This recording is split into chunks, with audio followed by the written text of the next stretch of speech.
of the state. They have come again. And once you hear that popular intro, you already know it's going to be another rubbish talk. Listen, I know the sound of a breaking heart, the crackling of a hope falling apart. I see the sun hovering over your pain, the prison that is your purpose. Your prayers seem powerless, but there's a victory hidden in the clouds just before the rain.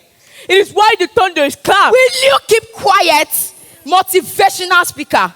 So you want to come here and finish us with Perspire to Maguire. But I do not blame you. After all, what do you know about suffering? It is people like you that call Gary and granuts, cassava flakes and floating berries, strutting around with Queen's English, sitting pretty at the tip of your tongue.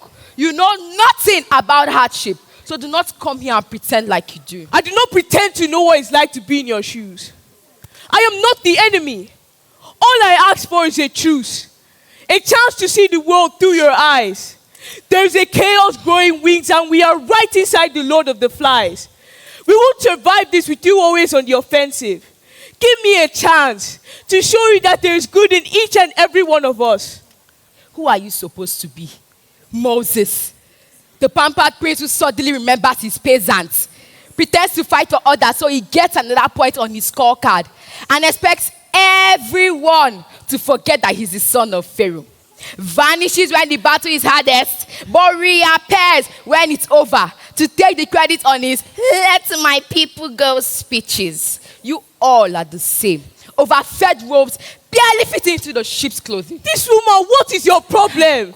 I'm just trying to help. You are my problem. You, your ancestors, and your generations to come are my big problem. Do we look like another charity project? Are these skinny bodies just another billboard advertisement for your bright camps initiatives? Are we another means to bribe God so your sinful soul escapes purgatory? All you rich folks do is wear our problem like another costume. Then take it off at the end of the day while we end up on the streets. News flash. There are no public holiday for the public impoverished by private citizens. In conclusion, sir, we do not need your help. You know, I've always wondered why the poor wear their struggles like a badge of honor.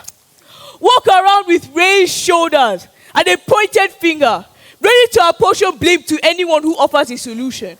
I am not a prince. I am nothing like you describe. Our home is falling apart, and each and every one of us here is a victim. No matter where we go, we will always be a foreigner in another man's land. So I'm doing all I can to preserve the one place I can call mine.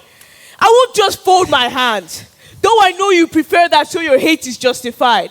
So if you can put your ego and ignorance aside, I promise I have a plan. All these talks are rubbish. The problem with you sons of somebody is that you assume everybody else is a nobody. You turn up your noses at us as if we are filth, unfit to breathe the same air. Here you are with another passionate speech, as if you're not the prodigy of the one person who can fix all these problems. Uncle, Mr. Governor's son, go back to your mommy. The adults are speaking. I have every right to be on the streets as much as you do. Force me. It is true that there are people in power, but power belongs to the people. So if you're not doing everything you've accused me of, I prefer we leave the empty talk aside and do something serious. Empty what, you say? He has a point. Let's hear his plan. Thank you. It is not enough to chant melodious songs, gyrating on the streets and screaming at the top of our lungs. We must move as a unit, clear and unwavering with our resolve. Let's highlight our demands.